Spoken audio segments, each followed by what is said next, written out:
الله سبحانه و تعالی این دل را تو قفسه سینه ما قرار داده. دل سرزمین پهناوری است که افقی ندارد.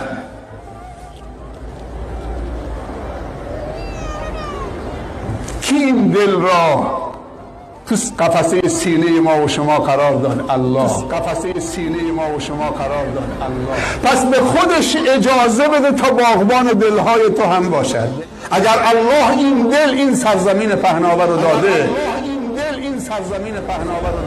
باید این دل را به خودش بسپاریم و به الله بگیم تو باغبان دلهای ما باش. اما اگر اجازه ندادیم که الله باغبان دلهای ما و شما باشد، چاره ای نیست. یه باغبان دیگه هم هست، اسمش ابلیسه. اون چه بذری دستشه. ابلیس چی میخواد بکاره تو دل ما و فرزندان ما؟